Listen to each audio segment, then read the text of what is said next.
All right, did I press the button? Is this recording? Okay, this is the January 24th meeting of the Planning, Economic Development, and Land Use Committee.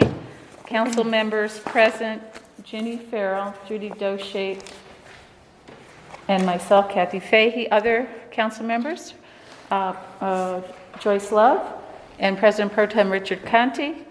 And today we are discussing ordinance number 39-111-18, an ordinance amending Chapter 375 of the Unified Sustainable Development Ordinance of the Code of the City of Albany in relation to signs. Brad Glass is here from the Planning Department. And Brad, if you could talk about the changes made to the ordinance since the last time we met. Well, I'll speak to the planning board's recommendations, which I think are consistent with the planning staff's relatively. Initially, the size reduction for signs in residential districts, freestanding signs, was 4 feet was proposed, down from 20 feet. There was some discussion on that, and that was suggested to be raised to 6 feet, and it seems like that's been adjusted on the ordinance here. And also there was previously a note to require non-conforming uses to reduce their sign size or have signs no larger than 2 square feet. That was also removed and defaulted to the proposed 6 square feet.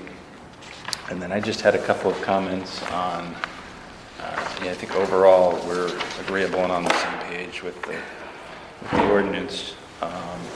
The only changes were with respect to the notes. There's a note that's added, it's labeled 1A. I think that we would prefer, for the sake of consistency, to have it either number 2 or 5. Oh, yeah, you were saying that. And then... Which would you prefer? the reason why I did 1A is because the positioning was after 1. Then I would just change, I guess I would change it to 2 and then change the others to 3, 4, 5. Mm-hmm.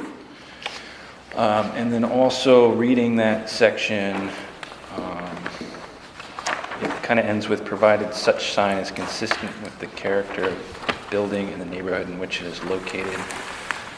It's a little bit subjective. I would probably add as determined by the chief planning official, being the one who's usually the one conducting the review of the applications. Otherwise, maybe to shorten up that sentence, but I think someone there is going to need to make a judgment call. And while default, that would probably rest with the chief planning official. It might be helpful to just indicate that there. Okay. So at the end, you would want as determined by the chief planning official. Yes. Okay, let the record show that committee member Alfredo Ballerin's here, and also council member Tom Hoey. All right. That's all So have. I want to note for Judy, go ahead. I'm sorry, that with respect to 1A, I had met with Brad, I think back in October, and to discuss what I was suggesting. And that particular language, I just want to note, was not something that I had in my original draft, but was noted, was done in an attempt to accommodate a concern raised by Brad, that in some cases, I think especially in townhouse kind of areas, that you might want a wall sign that is then like above the door, and that it would look more appropriate. And if it stretched a little bit more of the width of the building, I think was kind of... Yeah, in some cases you have a pre-existing sort of sign band or area where the sign would go in the building, and 6 feet. In some instances, 6 square feet may look rather small or not fit within that footprint. Whereas if it's a residential building that's converted to a commercial use, it may be more appropriate to have a smaller sign that's hanging from the porch or something of that nature. So,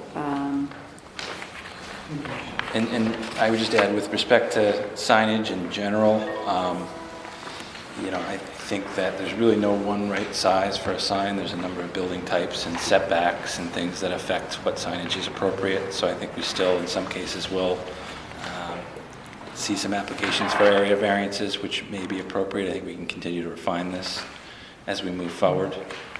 So some of the signs that are out there that are huge in residential areas, like the one that we had a photo of, they'll have to remove that sign, or how are we handling that? No, I mean, typically it wouldn't apply retroactively, so any new sign that came in, or if a new business came in and wanted to remove that sign and put up a new sign, that sign would have to come So that's into how we do it. compliance. Yeah. And then there is language, and I guess I could let Councilwoman speak to it, but with respect to removal of obsolete signs, there's actually, the way the code, there's two sections in there that are a little bit contradictory, and that one does, I think, speak to the removal of obsolete signs, but another one kind of indicates that it would not have to be removed. And I think Brad, weren't you saying, because restored. I recall you saying that this sign ordinance really needs to be given a closer, I mean, I think our Review. previous sign ordinance was very poor. I mean, I think you could spend as much time as we spent on the whole code on drafting a sign ordinance. We were responding to improving the ordinance that we had, as well as a smaller component of a larger project, the USDO, as well as there was a recent Supreme Court decision, Reed v. Gilbert, that, in fact, a lot of the other sign codes in the area probably don't comply with that decision, because it really speaks to how you have to regulate sign content all the same. You can't say, for instance, that a political sign can stay up 6 months after the election, but a sign for an event at a church has to be removed, 2 days after the event. So, I mean, it really we can regulate size and aesthetic content. We can't regulate the actual words or the colors and things of that nature. You can't specify timing, size, etc., based upon what the content is. Yeah. And that does create some challenges for regulating temporary signs, which I think is still being fleshed out. I've had a number of people bring up, well, somebody put up this huge temporary sign. Well, in the case of a project for a building that's under construction, I mean, it may be appropriate for a certain period to have that temporary sign up, but you can't necessarily treat the construction sign different than another type of sign. So I think we're maybe, the provisions, depending on how the law shakes out, we could maybe tighten that section up with temporary signs, but I think the way we wrote it, the reason we wrote it the way we did is because of that sort of non-discriminatory aspect of the content. I see. Is the political sign, I was reading this and it caught my ear. Do we have any regulation over political signs? Do you not have any regulation? Well, I mean, the properties are allowed to have 2 temporary signs, and there's really no limitation. There may be an extent of how long you can have that sign up, 6 months or something to that effect. And theoretically, you could take it down for a day and then put it back up. Because there's a guy in the news I'm reading up, this guy in my neighborhood has a sign with the middle finger up and Schumer. And kids walk by this and, people complain to me. I didn't know what we could do. So is there something that... I don't know. I mean, when it's offensive content. I do think that we could regulate for vulgar, content that is vulgar or, but something to that effect. So. That's your journey. I don't know the law. But that is, but that is. That's an iffy, Yeah. Ugh. Well, I think we should. I mean, that's offensive, really. If it has that sign, it's probably really elementary if you went to them and said, like, hey, this is around kids. He wouldn't take it down. If you're comfortable with that, then His husband's policeman. I think you're getting into regulating free speech yeah. when you define your definition of vulgar versus Right. someone else's. Yeah. You can regulate the size, you can not regulate, or things like that, you can regulate the content. Wow. There is under the First Amendment obscene speech and different You can regulate rules around obscene, that. Yeah. But then you have to define it. like Yeah. the C word, I mean, there are. This could be a really interesting piece of legislation. Where we spell out all the things you can't But have. that's not what my legislation is about. And that would be a part of a sign ordinance that does not involve the planning department. It would. No, we have a separate sign ordinance. Okay. Lucky for Brad, huh? And it would go to the law committee. I see, all right. Always happy to define things, but I didn't know that we still have a separate sign ordinance. We do have a sign ordinance. I don't believe we changed anything there. Yeah, we don't sign ordinance. Well, we had no, some. that's integrated into Oh, it is? the USDO. Oh, yes, I forgot that they were building their empire over there. So it's one way of putting it. It's our favorite thing to do. Yeah. Regulate signage. So if I can just, is it all right if I just talk a little bit about this? Sure, go ahead, Jim. Yeah, so we wound up with a sign that was 20 square feet on New Scotland Avenue, and I got a number of comments about that. We also had a sign for the chiropractor office that when I objected to the fact that, it was advertising services that are not rendered there, and that's specifically against our sign ordinance. This is the one. They covered it up. That was deemed to be acceptable. And my concern is that there was no restriction then for how long something like that could be left like that. It was Mr. Spencer's interpretation that that was an acceptable remedy by simply covering it up. The maintenance, there is another provision, and I didn't go back in and amend this because I just, to take into consideration that other language that Chris was relying on, because there is other language that says when there's a conflict, you're supposed to go with a more restrictive sign ordinance language. And that's specifically in the sign ordinance. So I think that this language that I've proposed here, adding in the ability for, and that one of the issues was Mr. LaJoy said, we don't have the ability to take down a sign that is out of compliance or obsolete, etc. So we could have vacant businesses all the time just simply covering up a sign like this and allowing it to exist. And so the goal here was to make it clear that it should be removed if it is obsolete or unsafe or unsecure or is a menace to the public. I added in language that was taken out of the prior, this is almost verbatim, what was taken out of the prior sign ordinance, and put it in here because I had thought that they had the authority to remove signs in the same way that DGS has the ability to go and mow lawns, or that actually the buildings department, if there's an unsafe situation in a vacant building, for example, that they can secure the building, etc. So, Okay. and again, it requires the required notice on that.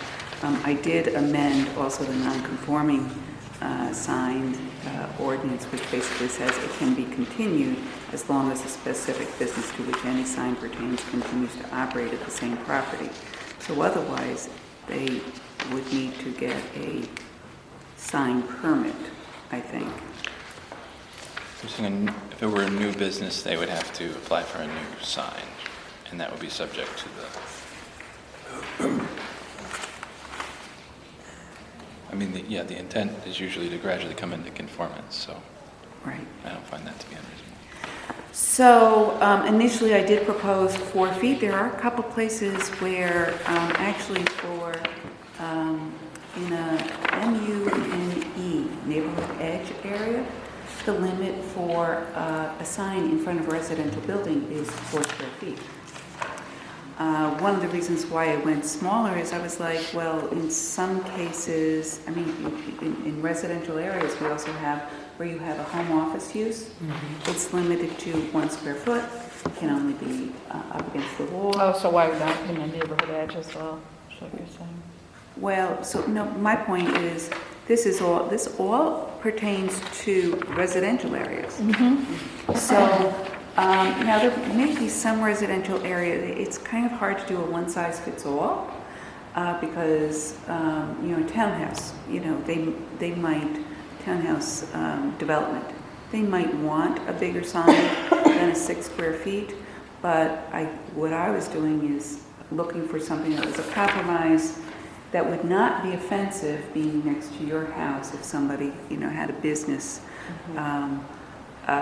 and be able to, or any place in any residential area, and it could be an R1, it could be an R2 townhouse area, limiting it to 6. Initially, I said 4 square feet, but some people on the planning board were kind of saying, hey, maybe something bigger. I did go out and take snapshots and do some measurements of some things, and I did feel as though 6 square feet is not, I want to say, offensive to a residential area. It's not so out of character to a residential area, and to some extent, it does depend upon the way the sign is designed. So that's why I agreed to the 6 square feet amendment. And then I felt like the non-conforming use issue, my point there was, well, if conforming uses, for example, in a home office would be limited to 1 square feet, why do we allow a non-conforming use as a right to have a larger sign? But for a non-conforming use that actually has a business that is larger than a home office, it's probably better to have something a little bit larger. And so I rethought that, and when Brad raised it, I said I'm willing to take that language out, and so I did. So that's pretty much, I'm fine with the recommendation with regard to these changes. I am noting that, and Jared, you're going to have to help me, or Michelle, to do this amendment. But I am noting that there's a footnote 5 already that we probably need to change to 6, but I don't know where footnote 5 went in my copy. I wasn't intending to eliminate anything, but sometimes we do have numbering issues. Where was that, Jude, again? So for awning, there was a footnote 6. There was a footnote 5, which should right become here. a footnote 6.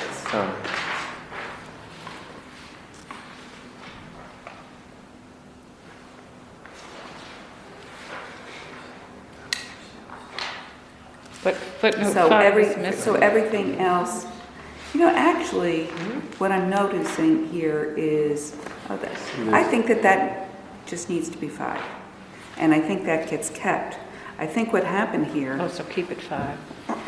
because I'm not seeing any other, Because of the 1A there? I'm not seeing any other 5s that need to be changed to 6. I'm not seeing any 4s that need to be changed to 5s. You're right, it goes 3 to 5. Right. Oh, there's a 4. It's Oh, on wall signs, mixed-use districts, 32 square feet. Oh, It's a 2 and a okay. 4. I think the 5 that's missing, I think that speaks to having one sign in lieu, the projecting sign in lieu of another type of sign, but I looked that up.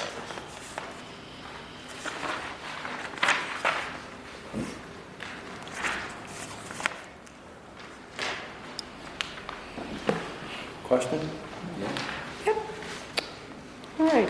Would, Tom? I got that. I'm sorry, What if- Joe. Go ahead. what if the city, the city puts up signs when we do the zoning changes or variances, the big orange, blue, and white ones? Haven't put them up in a while, I mean. But what if they had to go up in a residential area? Would they have to cut down the size of their signs? I'll give you an example. When we used to go through all the stuff out in Pine Brook, and they were going for a zoning change, they had to put up, they were huge signs. I don't know if you remember one on Rapp Road.